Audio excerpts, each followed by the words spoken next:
Allez, bonjour à tous.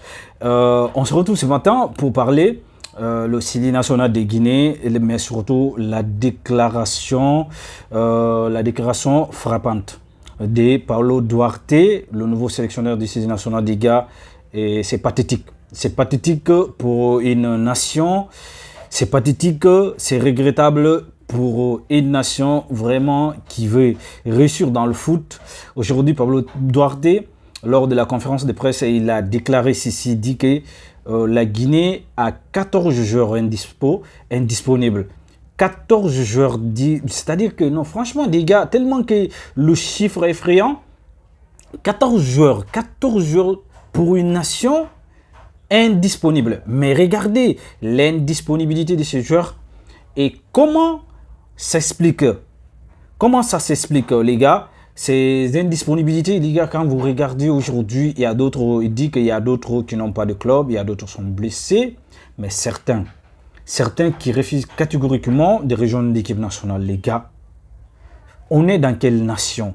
Alors, regardez ces trois joueurs, parce que là, c'est-à-dire que c'est l'absence de ces trois joueurs cadres qui ont suscité aujourd'hui cette question-là. Naby Keita, Alexis Moriba et François Kamanou, Diga.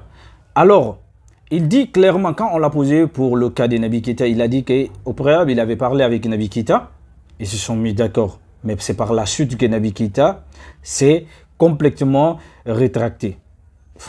On est dans quel pays, des gars?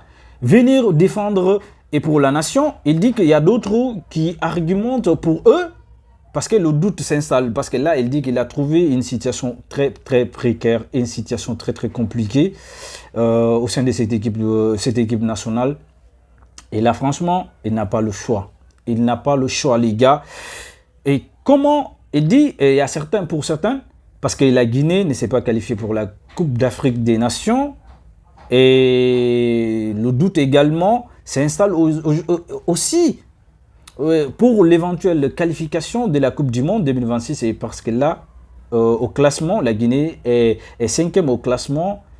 Et franchement, avec 7 points, les gars, c'est compliqué. C'est compliqué pour Paulo Duarte qui a hérité une équipe qui est franchement, qui est malade. Qui est une équipe vraiment qui souffre vraiment le patriotisme, qui souffre ce patriotisme, les gars. Et franchement, avec Naby Keita et avec une grande star comme ça, et qui a ses arts de comportement envers sa nation, les gars, c'est regrettable. Franchement, moi, c'est tout ce que je peux dire.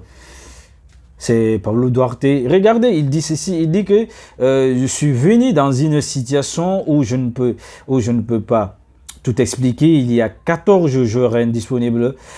Certains sont blessés, d'autres n'ont pas de club et certains ne sont pas prêts à répondre à un appel en équipe nationale. Il a dit que ce n'est pas de ma faute, franchement. Ce n'est pas ma faute, franchement. Il a parfaitement raison, les gars. Moi, je suis choqué, ébahi, franchement.